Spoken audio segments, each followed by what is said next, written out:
Permisi,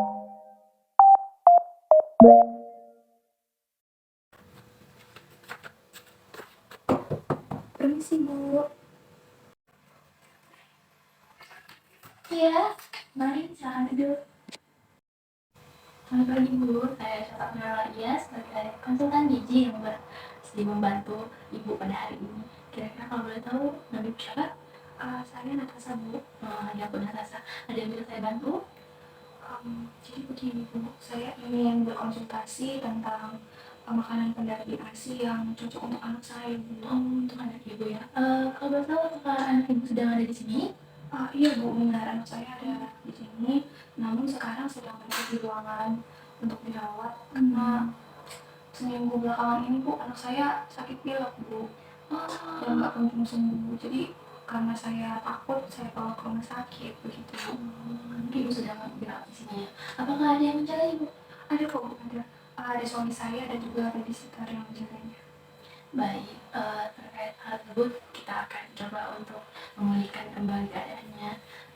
Sesi konsultasi yang akan kita lakukan ini sekitar 10-15 menit ya Bu. Apakah Ibu berkenan terkait hal tersebut? Ya, Bu, saya bersedia. Oke, kita mulai saja ya Bu. Saya mau tanya dulu nama anak Ibu siapa dan jenis kelaminnya apa? Anak saya laki-laki, Bu. Namanya Samuel. Ya. Usianya saat ini berapa bulan ya? Kalau hari ini dia genap 8 bulan, Bu. 8 bulan. Iya Bu, sebelumnya apakah ada surat yang diberikan dokter? Iya ada, Bu. Tadi dokter kasih untuk dilihat, Bu. Kita lihat ya Bu. Yang Bu, silakan. Saya ingin tahu nih Bu, apakah sebelumnya anak Ibu pernah dibawa ke posyandu? Sebenarnya anak saya belum pernah dibawa ke posyandu, Bu. Karena saya dan suami saya sibuk bekerja. Jadi pulangnya itu pasti malam ke rumah begitu, dan anak saya dijaga oleh babysitter kan, Bu. Dan saya juga tidak kasih untuk babysitter bawa anak saya keluar dari rumah, di luar kendali kami, di luar pengawasan kami begitu, Bu. Apakah untuk tinggi dan berat badannya pernah diukur secara rutin sebelumnya di rumah sendiri gitu? Tidak sih, Bu. Setiap bulannya kami tidak mengukur berat dan tinggi badannya. Oh begitu ya Bu. Sebentar ya, saya coba hitung dulu nih status gizi dari pengukuran yang diberikan tadi. Nah Ibu, sebenarnya hasil pengukuran yang diberikan dalam surat ini itu berat badannya 7 kilo dan tinggi badan atau panjang badannya itu 70 cm ya Bu, dan lingkar kepalanya 42,5 cm.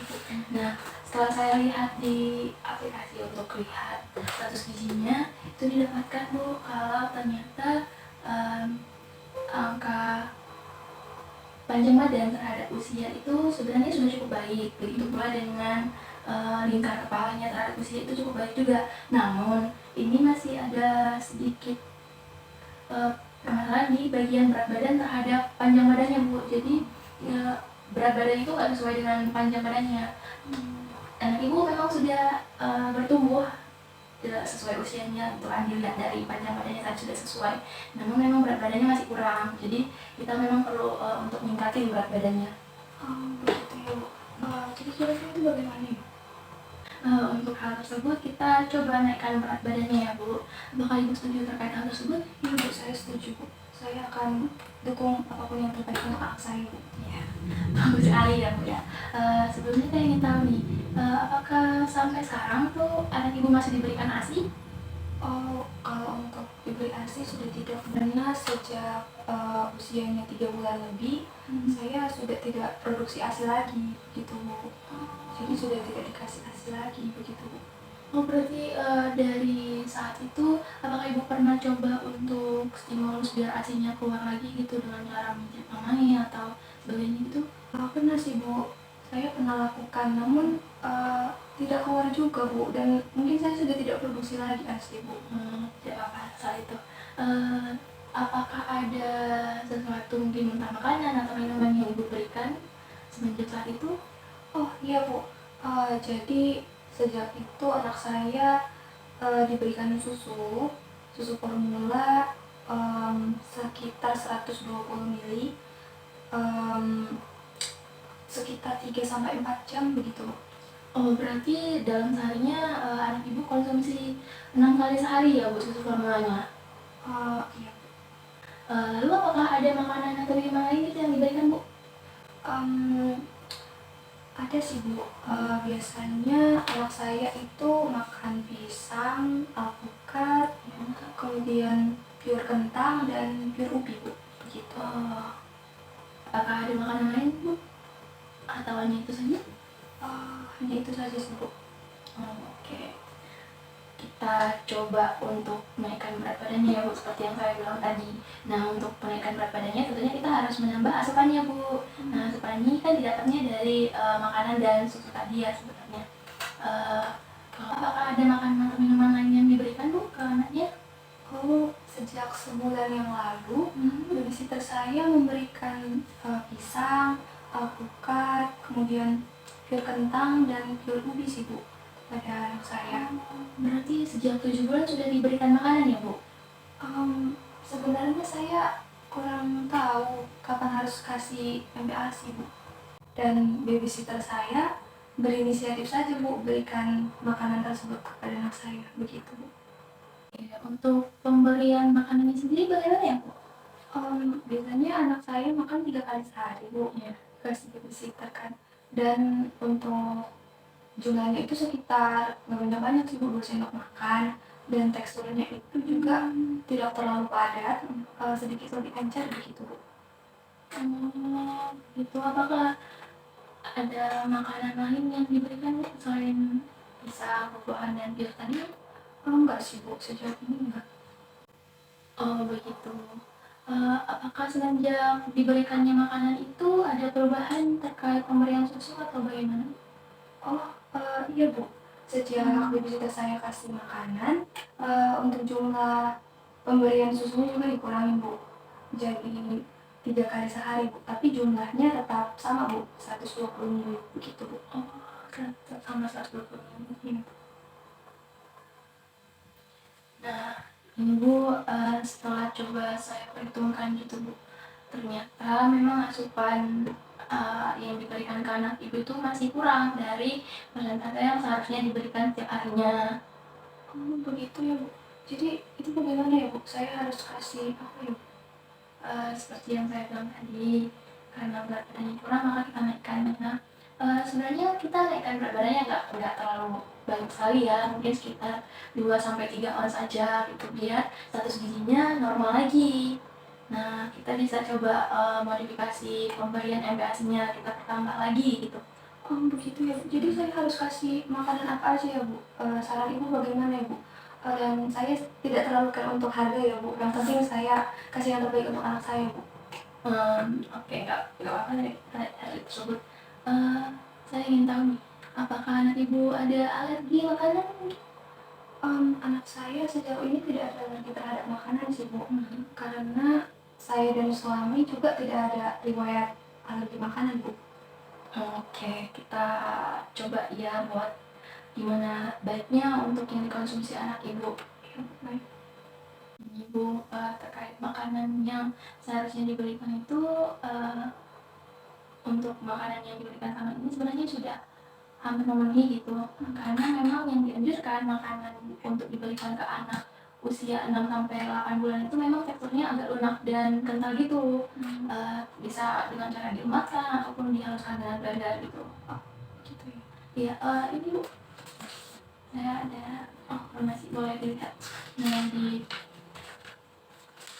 berita ini diberitahu Bu, kan ada beberapa prinsip dalam membuat MPASI itu, yaitu pertama tepat waktu. Nah, tepat waktu ini itu sebenarnya MPASI memang harus diberikan di batas 6 bulan ke atas. Nah, dari yang penjelasan Ibu tadi, kita tahu bahwa susu formula itu diberikan sebelum usia anaknya 6 bulan ya Bu, di usia 4 bulan kan tadi. Nah, itu kan susu formula sebenarnya bukan ASI ya Bu, itu masih cairan lain dan itu termasuk makanan pendamping ASI sebenarnya. Di sini tuh ada beberapa dampak Bu jika pemberian MPASI terlalu dini. Namun itu bisa kita cegah dengan memberikan asupan yang bergizi saat ini. Lalu ada prinsip yang kedua yaitu adik kuat. Nah, adik kuat ini maksudnya itu memberikan asupan secara cukup, tidak lebih dan tidak kurang sesuai dengan kebutuhan sang anak. Lalu yang ketiga aman, di mana MPASI itu kan kita harus buat secara higienis biar makanannya nggak terkontaminasi apapun. Terus prinsip terakhir itu diberikan dengan cara yang benar. Misalnya ada jadwal tertentu, bukan setiap saat diberikan makanannya. Ada jadwalnya misal jam 8 atau setiap 4 jam kali, 3 jam sekali begitu. Terus di sini ada tabel pemberian makanan. Ya, dari bayi dan anak itu ada kategorinya usia 6 sampai 8 bulan. Itu frekuensinya 2 sampai 3 kali sehari Bu menu utama. Dan 1 sampai 2 kali untuk makanan selingan. Makanan selingan ini bisa buah-buah kecil-kecil saja gitu porsinya. Nah, terus di belakang itu ada manfaat untuk memberikan ASI dan PASI. Itu salah satunya itu memenuhi kekurangan zat gizi makro maupun mikro. Itu maksudnya kebutuhan dari si bayi itu jadi terpenuhi Bu. Dia ada vitamin mineral yang tercukupi, itu kebutuhan protein lemak dan karbohidratnya juga tercukupi. Terus mencegah terjadinya stunting. Seperti yang kita tahu stunting itu kan sudah maraknya ya Bu di Indonesia saat ini. Jadi MPAS ini cukup berperan penting untuk mengatasi hal tersebut. Lalu salah satu manfaat lainnya yaitu menstimulasi keterampilan gerakan otak mulut. Jadi anak kita, bayi kita itu jadi lebih terbiasa untuk ngomongin ini. Oh begitu ya Bu. Jadi Bu, kira-kira anak saya harus makan apa saja ya Bu ya? Saya ada beberapa contoh ya Bu terkait makanan yang mungkin bisa dikonsumsi, bisa diberikan di rumah sendiri. Nah, ini saya jelaskan ya Bu. Ini ada beberapa yang disarankan untuk dikonsumsi, seperti telur, nasi putih, wortel sebagai sayurannya itu, dan santan itu untuk memenuhi kebutuhan lemaknya. Nah, di sini ada saran itu bisa disaring supaya lebih teksturnya itu lebih lunak, itu lebih mudah dicerna oleh anak. Nah, menunya itu salah satunya ada bubur singkong isi ikan dan ayam dengan saus jeruk, itu dengan bahan-bahannya itu 15 gram, 25 gram untuk singkongnya dan lain sebagainya. Terus menu lain itu bisa bubur soto ayam santan. Lalu ada bubur sup daging kacang merah. Ini sudah memenuhi nih kebutuhan energinya, protein, lemak, karbohidrat dan serta vitamin dan mineralnya gitu. Mulai bisa bubur kanjur ubi ayam dan udang. Di sini sudah lengkap cara pembuatannya, terus apa saja bahannya itu bisa dilihat Bu di link berikut ya. Ibu bisa scan-nya lalu nanti dilihat gimana cara-cara pembuatannya gitu Bu. Oh begitu ya Bu. Jadi saya tinggal scan aja terus nanti ada resep-resepnya Iya, betul. Oke. Begitu Bu, apakah ada pertanyaan terkait hal-hal yang kita bahas sebelumnya? Iya Bu, ini Bu. Jadi kan terkait saya yang sangat sibuk bekerja bersama dengan suami dan anak saya yang dijaga oleh babysitter Bu. Sepertinya babysitter saya juga perlu Bu untuk mendapat edukasi seperti ini Bu. Apakah perlu saya panggil babysitter saya juga ya Bu supaya mendapat edukasi dari Ibu? Untuk saat ini karena memang sebaiknya kita lebih fokus ke pemulihan anak, itu mungkin Ibu lebih banyak jaga dulu anaknya. Untuk informasi ini bisa sekarang Ibu sampaikan ke babysitternya. Lain kali kita bisa bertemu kembali mungkin bersama babysitter atau dengan suami Ibu biar teredukasi lebih banyak lagi ya Bu orang-orang di rumahnya. Oh iya baik ya Bu. Berarti di lain waktu saja ya Bu ya kita bertemu bersama dengan suami dan babysitter saya ya Bu ya. Oke Bu, terima kasih banyak ya Bu atas saran-sarannya, atas edukasinya. Saya cukup memahami terkait hal-hal yang sudah disampaikan. Sekali lagi terima kasih ya Bu. Terima kasih kembali Bu, senang membantu Ibu. Semoga anaknya lekas sembuh. Jika ada yang ingin ditanyakan, hubungi saya saja. Oh baik Bu, terima kasih banyak atas doanya juga ya Bu. Kalau begitu saya pamit dulu ya Bu ya. Terima kasih banyak Bu. Ini boleh saya bawakan? Ya, bawa yuk. Silakan.